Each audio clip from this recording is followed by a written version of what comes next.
Kamu mungkin pernah melihatnya di media sosial. Sebuah berita yang mengklaim militer Indonesia adalah yang terkuat keempat di dunia, atau video yang menampilkan silat sebagai bela diri paling mematikan. Narasi-narasi itu begitu populer sampai memicu rasa bangga yang berlebihan. Tapi seberapa akurat klaim-klaim itu? Apakah kita benar-benar sebesar yang kita klaim? Atau narasi-narasi itu hanyalah cara kita untuk merasa nyaman di tengah realitas yang jauh lebih kompleks?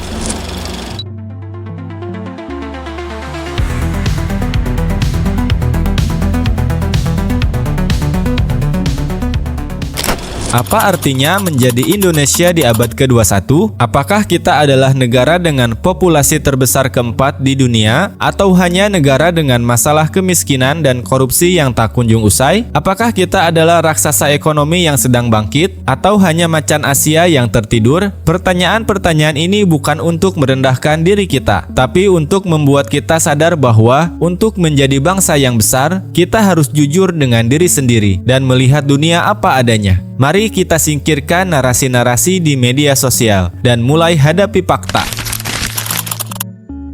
Mari kita mulai dengan fakta-fakta fundamental. Seberapa besar sebenarnya Indonesia?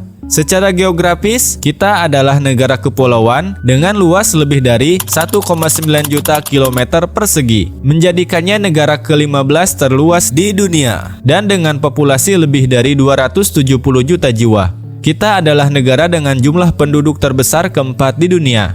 Semua data ini menunjukkan bahwa Indonesia memiliki potensi yang luar biasa, terutama dari segi bonus demografi, di mana populasi usia produktif kita sangat besar. Ini adalah modal berharga yang bisa menjadi mesin pertumbuhan ekonomi jika dikelola dengan baik. Selain itu, sumber daya alam kita juga sangat melimpah. Kita adalah salah satu produsen nikel, batu bara, timah, dan kelapa sawit terbesar di dunia. Ini memberikan kita posisi strategis dalam rantai pasok global.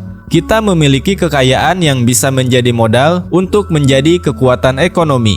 Tidak sampai di situ, letak geografis kita juga sangat strategis. Indonesia berada di jalur perdagangan maritim paling vital di dunia, Selat Malaka. Posisi ini membuat kita memiliki peran geopolitik yang sangat penting. Kita bisa menjadi jembatan antara dua benua dan dua samudera. Semua fakta ini menunjukkan bahwa Indonesia memiliki potensi besar. Tapi apa yang menghambat potensi itu untuk berkembang? Sekarang, mari kita ukur posisi kita di dunia dengan data yang lebih konkret. Jika potensi kita begitu besar, lalu kenapa klaim-klaim besar yang sering kita dengar terasa begitu berlebihan?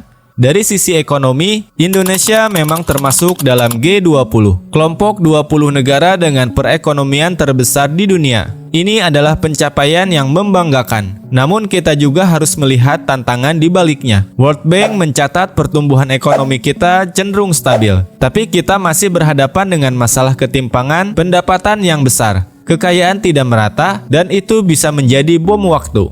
Dari sisi sumber daya manusia, kita bisa melihatnya dari Indeks Pembangunan Manusia atau IPM PBB. IPM mengukur kualitas hidup berdasarkan harapan hidup, pendidikan, dan standar hidup.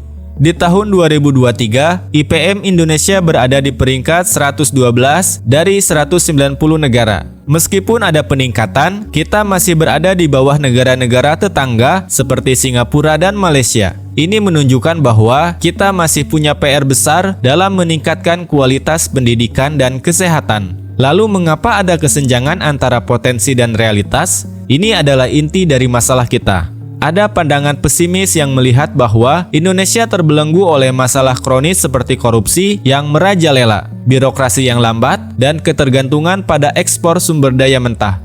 Pandangan ini melihat bahwa kita adalah raksasa yang tertidur, tapi terhalang oleh masalah internal. Namun ada juga pandangan optimis. Pandangan ini melihat bahwa bonus demografi, stabilitas politik, dan tren global menuju ekonomi hijau dan digital adalah peluang emas kita. Kita bisa mengubah ketergantungan pada sumber daya mentah dengan melakukan hilirisasi seperti yang sedang gencar dilakukan di sektor nikel. Dengan begitu kita tidak hanya menjual bahan mentah, tapi juga menciptakan nilai tambah dan lapangan kerja.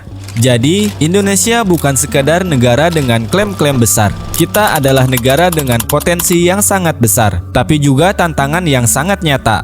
Lalu apa yang harus kita lakukan untuk mewujudkan potensi itu?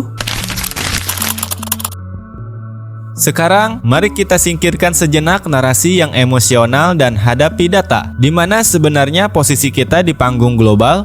Pertama, dari sisi ekonomi. Menurut Dana Moneter Internasional atau IMF, Indonesia saat ini berada di peringkat 16 ekonomi terbesar di dunia berdasarkan PDB nominal. Ini menempatkan kita di kelompok G20. Namun, pertumbuhan ekonomi kita, meski stabil, seringkali tidak secepat negara-negara tetangga di kawasan yang berkembang pesat. Selain itu, berdasarkan laporan World Bank, kita masih berhadapan dengan masalah struktural seperti ketimpangan pendapatan yang signifikan. Kedua, dari sisi kekuatan militer, Indeks Global Firepower menempatkan militer Indonesia di peringkat ke-13 di antara 145 negara pada 2024. Ini adalah pencapaian yang membanggakan dan menunjukkan kekuatan pertahanan kita. Namun, penting untuk diingat, peringkat ini adalah hasil dari puluhan faktor, termasuk anggaran dan logistik. Itu tidak berarti kita bisa menandingi kekuatan militer adidaya yang memiliki teknologi jauh lebih canggih. Ketiga, dari sisi politik dan tata kelola. Laporan Transparansi Internasional menunjukkan bahwa Indeks Persepsi Korupsi atau IPK Indonesia masih berada di angka yang mengkhawatirkan. Ini adalah masalah serius yang merusak kepercayaan investor dan menghambat pertumbuhan ekonomi. Sementara itu, Freedom House dalam laporannya mengkategorikan Indonesia sebagai negara partly free yang menunjukkan bahwa kita masih memiliki pekerjaan rumah dalam hal demokrasi dan kebebasan sipil. Data-data ini menunjukkan satu hal, kita bukanlah macan Asia yang tertidur, tetapi macan yang sudah terbangun dan masih berjuang untuk melepaskan belenggu-belenggu internal. Lalu bagaimana kita bisa mewujudkan potensi yang begitu besar ini? Meskipun data menunjukkan tantangan yang besar, potensi Indonesia untuk menjadi kekuatan global adalah nyata. Namun, untuk mewujudkannya, kita harus fokus pada strategi yang tepat, bukan hanya klaim yang berlebihan.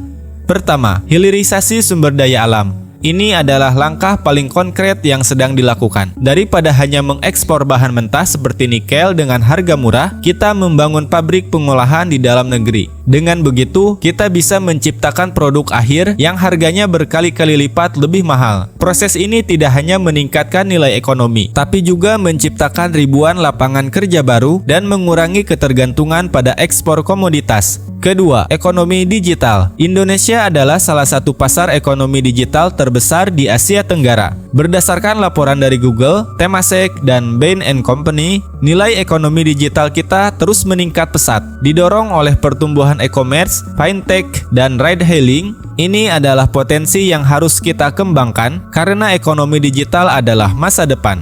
Ketiga, diplomasi geopolitik.